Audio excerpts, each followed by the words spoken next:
Bismillahirrahmanirrahim.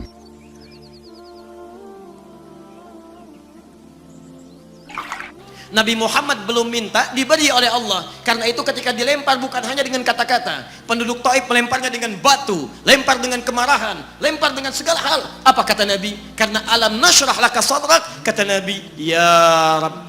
Ketika dua malaikat penjaga bukit mengatakan, angkat tanganmu Muhammad, mud yadaika ilas sama, angkat tanganmu ke langit dan mohonkan kepada Allah supaya kami angkat gunung Taif untuk menghimpit mereka yang tidak punya sopan santun itu.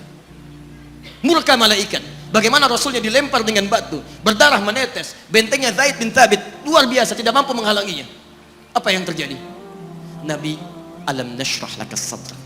Kalimat mulia mengalir di lisannya. La, mohon jangan lakukan itu. Fa innahum qaumun la ya'lamun. Mereka hanya belum mengetahui saja.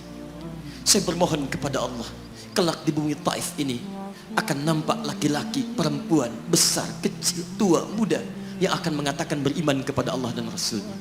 Lalu lantas beliau berkata kepada Allah dengan kalimat yang mengalir syahdu, dengan darah yang masih mengucur, dengan kalimat yang berbelas kepada Allah, Ilahi, ila man takiluni, am ila ba'idin yu'limuni, a ila qaribin yu'zini, fa ana radin ya Rab, ma lam taghdab alayya, la hawla wa la quwwata illa billah. Ilahi, duhai Allah, ila man takiluni, setelah dari sini yang saya dilempari, saya dihujat, kemana lagi engkau akan antarkan saya? A'ila qaribin yu'zini, apakah ke tempat yang dekat dari sini dan saya akan disakiti lagi?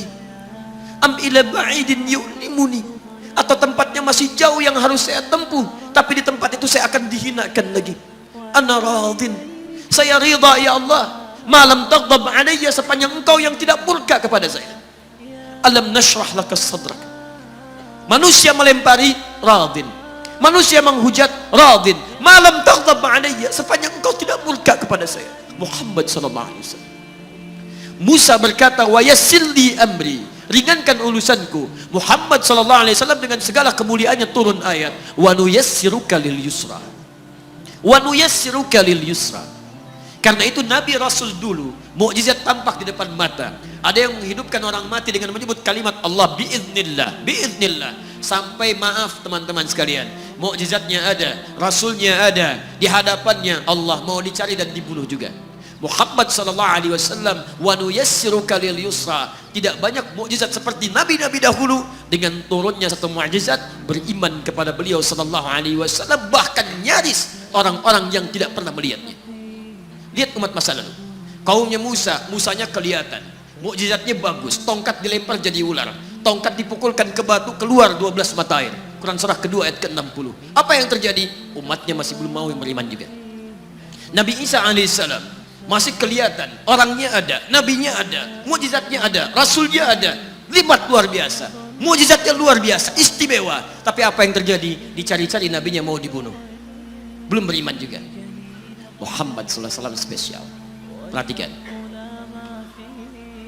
kalau orangnya kelihatan Anda yakin, Anda beriman, itu wajar. Muhammad sallallahu alaihi wasallam, ada orang yang tidak pernah melihatnya, tidak pernah menatapnya, mimpi pun belum tentu berjumpa dengannya, tapi mau beriman kepada Muhammad sallallahu alaihi wasallam. Antum pernah melihat Nabi sallallahu alaihi wasallam? Berjumpa dengan Nabi sallallahu alaihi wasallam? Maka beruntunglah antum, karena orang-orang yang beriman kepada Nabi SAW tanpa pernah melihatnya, itulah orang disebut oleh Nabi SAW sangat dirindukan oleh beliau. Satu kali beliau duduk dengan para sahabatnya mengatakan, ana mushtaqun bi ikhwani, saya sekarang sedang merindukan saudara-saudara saya. Kata sahabatnya, alasna ikhwanak ya Rasulullah, bukankah kami saudara-saudaramu? Kata Nabi, bal antum ashabi, kalian itu bukan saudara-saudaraku, kalian sahabat-sahabatku. Ikhwani humul ladzina lam yarawni walakinnahum yu'minuna bi. Saudara-saudaraku itu adalah orang-orang yang tidak pernah melihatku, tapi mereka mau beriman kepadaku.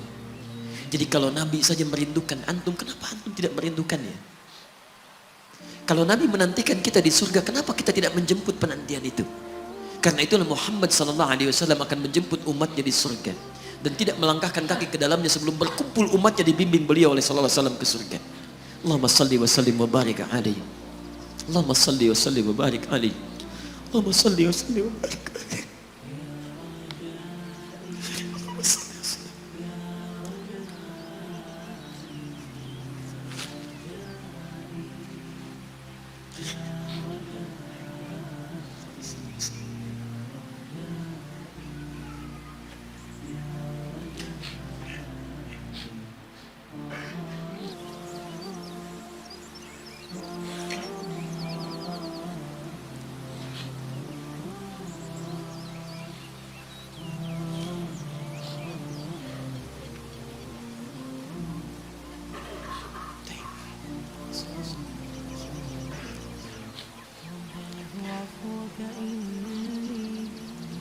Maka diturunkanlah kemudian hudan yang terakhir.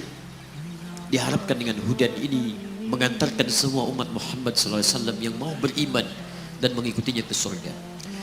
Karena Rasulnya spesial, umatnya spesial, maka diturunkan di waktu yang spesial dengan petunjuk yang spesial. Quran surah kedua ayat 185. Syahrul Ramadan alladzi unzila fihi al-Quran. Di bulan Ramadan turunnya bulan Ramadan, bulan spesial. Unzila fihi al-Quran, diturunkan Al-Quran. Apa fungsi Al-Quran itu? Ternyata bukan bacaan biasa, bukan koleksi yang Anda simpan di pinggir-pinggir masjid atau terletak di atas-atas dipan di rumah Anda. Maaf, hudan. Lihat ayatnya. Syahrul Ramadan alladzi unzila fihi al-Quran hudan. Hudan. Petunjuk kita. Sumber kebahagiaan kita. Sumber ketenangan kita. Sumber capaian terbaik alam kubur kita. Dan petunjuk yang akan mengantarkan kita ke surga.